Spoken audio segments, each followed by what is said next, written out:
బొమ్మనహల్ మండలం నేమకల్లు గ్రామంలో పరిశ్రమల వెదజల్లే కాలుష్యం వల్ల పంటలు తీవ్రంగా నష్టపోతున్నామంటూ రైతన్నులు తమ గోడును పొల్యూషన్ అధికారికి వివరించుకుంటకు పెద్ద ఎత్తున పంట పొలాల వద్దకు రైతన్నలు విచ్చేశారు. అలర్ట్ అయిన పోలీసులు ఘటనా స్థలానికి చేరుకున్నారు. రైతన్నల సమస్యను అడిగి తెలుసుకున్నారు. వచ్చి అధికారికి మీ సమస్యను విధానంగా వివరించాలన్నారు. Rural CI Prasad Babu, హీరేహల్ SI Guruprasad Reddy సిబ్బంది పాల్గొన్నారు. పంట నష్టపరిహారం, పంట నష్టపోతున్న రైతులను వెంటనే పంట నష్టపోతున్న రైతులను వెంటనే ఆదుకోవాలి. పంట నష్టపోతున్న రైతులను వెంటనే ఆదుకోవాలి. పంట నష్టపోతున్న రైతులను వెంటనే. నేను కూడా సమాధానం చెప్పుకోవాలి కదా అధిష్టానం జిల్లా వాళ్ళకి. వాళ్ళు కూడా వచ్చిపోయారు. జిల్లా సెక్రటరీ జాఫర్ గారు వచ్చిపోయారు. మళ్ళీ మేము రైతు సంఘం నాయకులు వచ్చిపోయారు. ఏం చెప్పాలంటే కాటమయ్య ఇంతకుముందు వచ్చిపోయారు ఫస్ట్లో.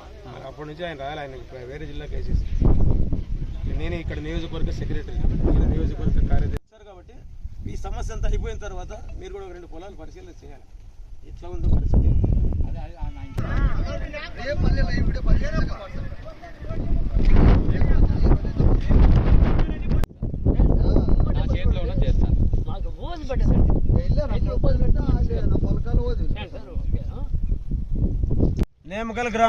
నేమకల్ గ్రామ రైతుల పొలాల్లో ఈరోజు మేము పర్యటించడం జరుగుతూ ఉంది. ముఖ్యంగా ఈరోజు ఈ కార్యక్రమానికి మన పొల్యూషన్ అధికారి కిషోర్ గారు కూడా వచ్చారు. అదేవిధంగా సర్కిల్ ఇన్స్పెక్టర్ గారు, మళ్ళీ రైతులు, మన సిపిఐ ఏపీ రైతు సంఘం నాయకులు, సిపిఐ నాయకులు అందరూ కూడా వచ్చి ఈరోజు అధికారుల సమక్షంలో పరిశీలన చేయడం జరుగుతూ ఉంది.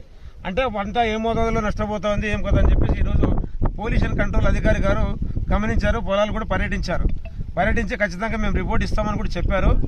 మాకైతే నమ్మకం లేదు. ఎందుకంటే ఇలాంటి అధికారులు వస్తారు పోతారు, కానీ మాకు పని జరిగినప్పుడు మేము ఖచ్చితంగా నమ్ముతాము. ఎందుకంటే రైతులు ఈరోజు పడుతున్న గోడు చూస్తూ ఉంటే వర్ణతీతంగా ఉంది. పరిస్థితులు చాలా ఘోరంగా ఉన్నాయి.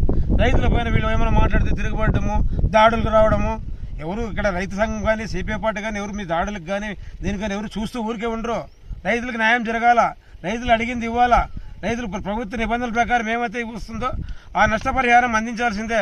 దాదాపు ఈ వృత్తులో 450 ఎకరాలు, అవతల 400 ఎకరాలు రైతులు నష్టపోతున్నారు. ఈరోజు గ్రామంలో పశువులు మేత మేసే పరిస్థితి లేదు. 32,000 గొర్రెలు ఉన్నాయి ఇక్కడ. ఆ గొర్రెలు 24 గంటలు కొండ చుట్టూ తిరుగుతూ ఉంటాయి. అవి కూడా విషపూరితమైన మళ్ళీ పశువుల గడ్డిని తిని అవి కూడా అనారోగ్యం గురి అయిపోయే పరిస్థితి వస్తూ ఉంది. పశువులకి ఇదే పరిస్థితి వస్తుంది. గ్రామంలో ఉండే జనాలకి అందరికీ మొత్తం చర్మ వ్యాధులు వస్తూ ఉన్నాయి. కాళ్లకు మెడలు ఎక్కడ చూసినా కూడా ఈరోజు అధికారులు కూడా ఇక్కడ ఉండే పరిస్థితులు దీనంగా ఉండే కూడా చూపించడం జరుగుతూ ఉంది. కానీ అధికారులు వచ్చినారు, మేము వాళ్ళని గౌరవించినాము. ఈరోజు తూతూ మంత్రంగా మాత్రం ముందుకు పోతే, దీనికి సరైన రిపోర్ట్ ఇవ్వకపోతే మాత్రము మేము ఏపీ రైతు సంఘము నేమకల్ ప్రజల రైతుల్ని సమస్య పరిష్కారం అయ్యేంత వరకు కూడా అవసరమైతే జిల్లా యంత్రాంగాన్ని కూడా ఇక్కడ పిలిపించి పరిశ్రమల దగ్గరకు పోయి పరిశ్రమల యాజమాన్యతో చొరవ తీసుకునేంత వరకు వదలకోకుండా గేట్ల దగ్గర కూడా పోయి కూర్చొని మేము పెద్ద ఎత్తున ఆందోళన చేస్తాము. వాళ్ళు ఏదో ఈరోజు వచ్చారు పోయినారంటే మాత్రం మేము ఊరికే ఉండే పరిస్థితి ఉండదు. ఈ ఇష్యూని జిఎన్టీ వరకు కూడా తీసుకుపోతాము, ఎన్జిటి వరకు కూడా తీసుకుపోతాము, నేషనల్ గ్రీన్ ట్రిబ్యునల్ వరకు కూడా తీసుకుపోతాము.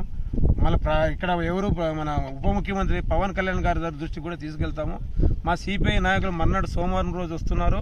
ఆయన దృష్టి కూడా ఈ విషయాన్ని తీసుకుపోయి సమస్య పరిష్కారం అయ్యేంత వరకు కూడా, రైతులకు న్యాయం జరిగేంత వరకు కూడా ఈ ఉద్యమాన్ని కొనసాగిస్తాం, కానీ నిలబెట్టే ప్రసక్తి అయితే ఉండదు. కాబట్టి పారిశ్రామిక యాజమాన్యము మళ్ళీ ఎప్పటికైనా కండ్లు తెరిచి రైతుల పైన ఏమాత్రం జాలి దయ ఉంటే వాళ్ళు అడిగే కోరికల్ని, వాళ్ళు అడిగే డిమాండ్ని నెరవేర్చాలని చెప్పి తెలియజేస్తున్నాం. గ్రామంలో కూర్చోబెట్టి, పెద్ద మనుషులు కూర్చోబెట్టి ఎంఆర్ఓ గారు పిలిపించి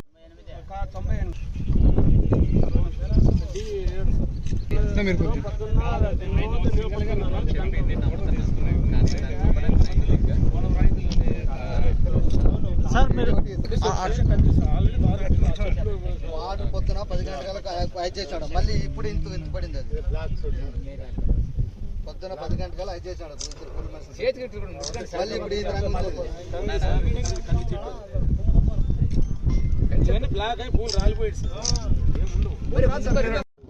ఇప్పుడు మా దృష్టికి ఒక కంప్లైంట్ వచ్చింది. అది సిపిఐ వాళ్ళు అంటే సిపిఐ నాగార్జున గారు, తిప్పై స్వామి ప్లస్ మరియు కాటమయ్య ఇంకా ఊరికి సంబంధించిన నిమ్మకలకు సంబంధించిన రైతులు డస్ట్ వస్తుంది, క్రాప్ ఈల్డ్ సరిగ్గా ఉండట్లేదు, దుమ్ము పడుతుందని పరిశీలించమని కంప్లైంట్ ఇచ్చినారు. దాని ప్రకారము మేము ఈరోజు వచ్చి చూసి కొన్ని ఒక వారం అదే మిషన్స్ పెట్టి మానిటరింగ్ చేసి దాన్ని బట్టి రిపోర్ట్స్ సబ్మిట్ చేస్తాం. వచ్చింది 10-15 రోజుల క్రితమే. ఓకే. 15 రోజుల క్రితం వచ్చి చూసి పరిశీలించి వాళ్ళు చెప్పిన దానికి అది అవునా కాదా అని వెరిఫై చేయడానికి మానిటరింగ్ చేసి తర్వాత తదనుగుణంగా ఆ రిపోర్ట్స్ ప్రకారం చర్యలు తీసుకోవడం జరుగుతుంది.